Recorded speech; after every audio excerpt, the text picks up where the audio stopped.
पावसाचा अंदाज देणार आहे. आपण बघतो उत्तर भारतामध्ये WD सक्रिय झालेला आहे, परंतु एक गोष्ट लक्षात ठेवा, जसं मान्सून प्रभावी होतो तसा WDचा प्रभाव कमी होत असतो, त्यामुळे त्यामध्ये असा दमदारपणा नाही. मात्र जे बंगालच्या उपसागरातून डिप्रेशन तयार झालेलं आहे ते आता मध्य भारताकडे सरकत आहे. जवळपास मध्य प्रदेशच्या दरम्यान ते आलेलं आहे आणि अरबी समुद्रामध्ये असलेली एक चक्राकार स्थिती जिच्यामध्ये मोठ्या प्रमाणात बाष्प आहे, त्यामुळे आपल्याला या भागामध्ये मोठ्या प्रमाणात पावसाळी वातावरण दिसतंय. आपल्यासाठी महत्त्वाचं आहे की 92% पाऊस सध्यापर्यंत महाराष्ट्रामध्ये नोंदला गेला आहे. 8 तारीख ही संपूर्ण भारतामध्ये मान्सून पोहोचण्याची आहे. मात्र राजस्थान, पंजाब आणि गुजरात याच्या काही पश्चिमी भागामध्ये अद्याप मान्सून पोहोचणं बाकी आहे आणि साधारण पुढील 2 दिवसामध्ये म्हणजे आज किंवा उद्या संपूर्ण देशात मान्सून पोहोचेल, त्यासाठी कुठलीही अडचण नाही. आज 7 तारखेला भारतीय हवामान खात्याने संपूर्ण गुजरातला रेड अलर्ट दिला असून महाराष्ट्रात अजून उत्तर महाराष्ट्रामध्ये खास करून रेड अलर्ट कायम आहे. थोडा मध्य महाराष्ट्रात रेड अलर्ट कायम आहे. विदर्भ आणि कोकणामध्ये मात्र ऑरेंज अलर्ट करण्यात आला आहे आणि मराठवाड्यात पावसाची शक्यता कमी व्यक्त करण्यात आलेली आहे. गुजरातमधला रेड अलर्ट कमी करण्यात आला आहे आणि उत्तर महाराष्ट्रात मात्र रेड अलर्ट आपल्याला 8 तारखेला कायम ठेवलेला आहे आणि कोकण आणि विदर्भामध्ये मात्र येलो अलर्ट आहे. विदर्भ मराठवाड्यात 9 तारखेला पाऊस उघडेल, मात्र उत्तर महाराष्ट्र, मध्य महाराष्ट्र, पश्चिम महाराष्ट्र, कोकण विभागात येलो अलर्ट देण्यात आलेला आहे. हा एकत्रित येलो अलर्ट असल्यामुळे आपल्याला पश्चिम महाराष्ट्रात तो दिसतो, परंतु तो पश्चिम महाराष्ट्रासाठी नाही आहे. भारतीय हवामान खात्याने 10 तारखेपासून महाराष्ट्रातील पाऊस कोकणासहित उघडेल अशा प्रकारचा अंदाज या ठिकाणी नोंदलेला आहे. मान्सूनचे वारे महाराष्ट्रात आणि बहुतांश मध्य भारतात, पश्चिम भारतामध्ये कमजोर होणार आहेत, त्यामुळे पावसाची शक्यता 11 तारखेला नाही. तीच परिस्थिती 12 तारखेला देखील आहे. म्हणजे साधारण 10 तारखेपासून पुढे पावसाचं प्रमाण महाराष्ट्रात कमी होतंय. गेल्या 48 तासामध्ये आपण बघतो की कुठे पाऊस जास्त झाला, तर आपल्याला या भागामध्ये सर्वाधिक पावसाच्या नोंदी झालेल्या आहेत. अतिवृष्टी या ठिकाणी झालेली आहे. 300 मिलीमीटरपेक्षा जास्त पाऊस काही भागात झालेला आहे.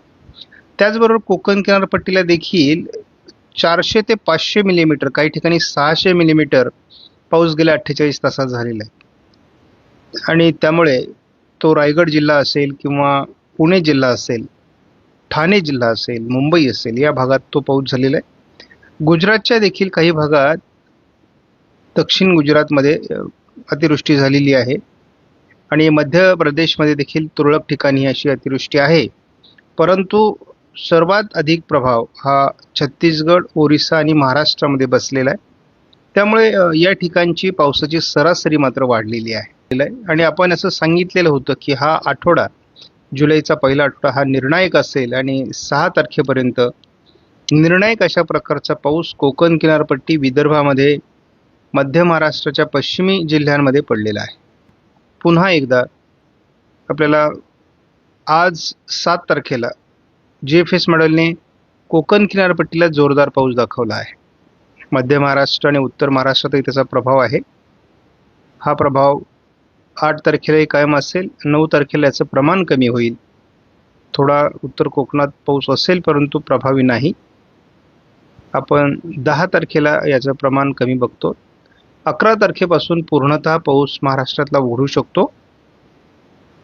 12 तारखेलाही पाऊस उघडलेला असेल. कोकणात हलक्या सरी असू शकतात.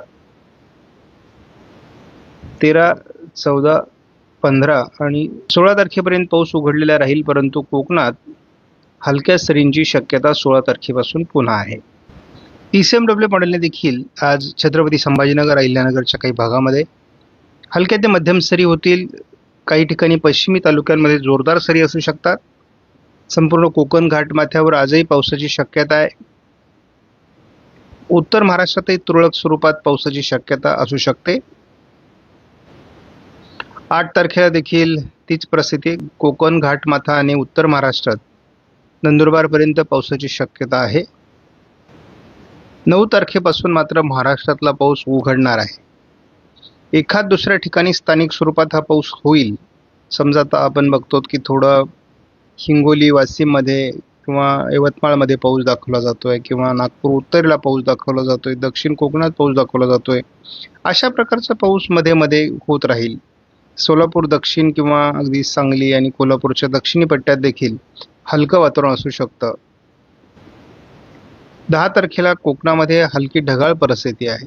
हलका पावसाचा एखाद दुसऱ्या ठिकाणी सर येऊ शकते. पाऊस उघडलेला असेल. 11 तारखेला देखील ECMW मॉडेलने उघडीप दाखवली. कोकणात हलक्या सरींची शक्यता आहे. 12 तारखेला अंदाजात विशेष बदल नाही.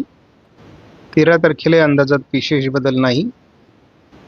14 तारखेला थोडं कोकण किनारपट्टीकडून पावसाळी वातावरण सुरू होईल. 15 तारखेपासून महाराष्ट्रात पुन्हा पावसाची शक्यता स्थानिक स्वरूपात राहील. कोकण किनारपट्टीमध्ये याचं प्रमाण अधिक असेल. 16 तारखेला पूर्व विदर्भ आणि कोकण हा जो पॅटर्न आहे, म्हणजे आता उत्तरार्ध जुलैचा सुरू झाला. जुलैच्या उत्तरार्धामध्ये 16 तारखेपासून पूर्व विदर्भ आणि कोकणात पावसाळी परिस्थिती वाढेल. 17 तारखेला देखील महाराष्ट्रात पॅचेसमध्ये ठिकठिकाणी पाऊस होणार आहे. कोकणामध्ये पावसाची पुन्हा एकदा जोरदार स्थिती असेल आणि विदर्भाच्या उत्तरेकडून मग यामध्ये अकोला, अमरावती, नागपूर, भंडारा, गोंदिया, चंद्रपूर या काही भागात आपल्याला पाऊस दिसू शकतो. अगदी त्याचा प्रभाव जळगावपर्यंत असू शकतो. 18 तारखेला पुन्हा मुसळधार पाऊस आपल्याला कोकण किनारपट्टीत बघायला मिळेल. पश्चिम विदर्भामध्ये बघायला मिळेल. उत्तर मराठवाड्यात बघायला मिळेल. उत्तर मराठवाड्यामध्ये जालना असेल, छत्रपती संभाजीनगर असेल. उत्तर महाराष्ट्रातील अगदी नंदुरबार, धुळे, जळगाव, अगदी नाशिकपर्यंत पावसाचं प्रमाण पुन्हा वाढण्याची शक्यता आहे. कारण एक सिस्टम पुन्हा मध्य प्रदेशवर येईल आणि पुन्हा जी सिच्युएशन आज आहे ती आपल्याला पुन्हा एकदा 18 तारखेला बघायला मिळेल. 19 तारखेला देखील कोकणात मुसळधार पाऊस असणार आहे. महाराष्ट्राच्या उत्तरेकडून मग नागपूरपासून तर अगदी नंदुरबारपर्यंत उत्तरेकडे जिल्ह्यांच्या उत्तरेकडील भागात पावसाची शक्यता राहील. 20 तारखेला कोकणात पाऊस कायम असणार आहे. कारण जुलै हा महिना मुळातच कोकण घाटमाथ्यावरील पावसाचा आहे. पूर्व विदर्भातील पावसाचा आहे. उर्वरित महाराष्ट्रात विशेष पाऊस जुलैच्या या काळात पडत नाही, हे लक्षात ठेवा. 21 तारखेला देखील आपल्याला केवळ पूर्व विदर्भ आणि कोकण असंच पावसाळी वातावरण दिसणार आहे आणि हा जुलै महिन्याच्या पावसाचा पॅटर्न आहे, हे लक्षात ठेवा. आणि जर या पॅटर्ननुसार जुलैत पाऊस पडत असेल तर सप्टेंबर, ऑगस्ट या महिन्यामध्ये देखील आपल्याला विशाखापट्टणमकडून कमी दाबाचं क्षेत्र महाराष्ट्रावर येऊन जोरदार पाऊस होण्याचे संकेत आहेत. कारण पॅटर्नमध्ये बदल नाही. ज्या ठिकाणी मध्य भारतावर डिप्रेशन पोहोचले त्या ठिकाणी वारे सरकत आहेत आणि साहजिकच जर वारे त्या बाजूने गेले तर वाऱ्यांची गती केवळ महाराष्ट्रात दिसेल. विशेष पावसाळी वातावरण असणार नाही. 9 तारखेनंतर पाऊस कमी होतोय तेव्हा नेहमीच्या पॅटर्नचे नॉर्मल वारे वाहतील. 11 तारखेपासून वाऱ्यांची गती जरी असली तरी महाराष्ट्रामध्ये आपल्याला विशेष पावसाळी वातावरण 11 तारखेपासून नाही. आपण महाराष्ट्राच्या उत्तरेकडे जसे जाऊ तसा हवेचा कमी दाब तयार होतो आणि जसं महाराष्ट्राच्या दक्षिणेकडे जाऊ आपण तसा हवेचा दाब वाढतोय आणि ज्या भागामध्ये हवेचा दाब वाढतो त्या ठिकाणी पावसाचं प्रमाण कमी असतं आणि ज्या भागात हवेचा दाब कमी आहे त्या भागामध्ये मात्र आपल्याला पावसाचं प्रमाण वाढताना दिसतं. 9 तारखेपर्यंतच पावसाळी वातावरण महाराष्ट्राच्या काही भागात आहे. तर तो भाग कुठला आहे तो आपल्या समोर आहे.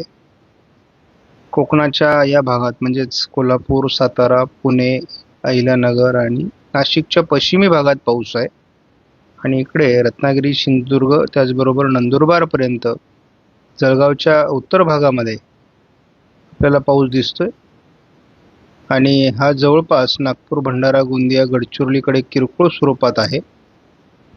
तर या पद्धतीने पावसाळी वातावरण आहे. बाकी महाराष्ट्रात पाऊस फार कमी आहे. म्हणजे आपल्याला बीड, परभणी, नांदेड, लातूर, धाराशिव, सोलापूर, सांगली, पुणे पूर्व, अहिल्यानगर दक्षिण, कोल्हापूर पूर्व भागात पाऊस दिसणार नाही. 15 तारखेपर्यंत हे वातावरण असंच राहील. आपण जे 15 ते 21 पुढचं वातावरण बघतो त्या अगोदरचं वातावरण याच्यामध्ये सहभागी नाही आहे. 15 तारखेपासून म्हणजे 16 तारखेपासून तर 21 तारखेपर्यंत आपण जर वातावरण बघितलं तर महाराष्ट्रामध्ये आपल्याला पुन्हा एकदा कोकण किनारपट्टीला घाटमाथ्यावर जोरदार पावसाळी परिस्थिती तयार होताना दिसते. त्याचबरोबर नंदुरबार सहित थोडं या नागपूर, भंडारा, गोंदिया, गडचिरोली या भागात देखील असं थोडं पावसाळी वातावरण बघायला मिळू शकतं. तर बाकी हा जो महाराष्ट्राचा पट्टा आहे या पट्ट्यामध्ये पाऊस कमी असणार आहे. पण एक लक्षात ठेवा, मी तुम्हाला सांगायचा नेहमी प्रयत्न करतोय की पूर्व विदर्भ आणि कोकण असंच पावसाचं वातावरण हे जुलैमध्ये असतं. जुलैमध्ये आपल्याला ज्या भागामध्ये मी पट्टे मारलेले आहेत त्या ठिकाणी फार पाऊस नसतो. लक बाय चान्स पावसाच्या सरी आल्या तर येतात, नाही तर फारसा पाऊस नसतो. आता आपण धावता अंदाज घेणार आहोत. आजपासून पावसाळी काय परिस्थिती आहे. आज अहिल्यानगरच्या पश्चिमी भागात, छत्रपती संभाजीनगरच्या थोडं पश्चिमी भागामध्ये म्हणजे अकोले असेल किंवा इकडे वैजापूरपर्यंत असेल, नाशिकचा दक्षिणी भाग आहे, पुण्याच्या पश्चिमी भागापर्यंत पावसाळी वातावरण आहे. म्हणजे संपूर्ण कोकणात आज पावसाळी वातावरण आहे. हलका ते जोरदार सरी होतील. नाशिक विभागात मात्र थोडं पावसाळी वातावरण दुपारपर्यंत चांगलं दाखवलं जात आहे. दुपारनंतर आज पावसाचा प्रभाव महाराष्ट्रातला आणि कोकणातला देखील कमी होणार आहे. 8 तारखेला देखील आपण बघतो थोडं उत्तर महाराष्ट्रामध्ये जळगाव असेल, मालेगाव, धुळे, नंदुरबार या भागामध्ये पाऊस असणार आहे, कारण अजून वातावरण आहे. कोकणाच्या घाटमाथ्यावर देखील पावसाच्या सरी 8 तारखेला असणार आहेत.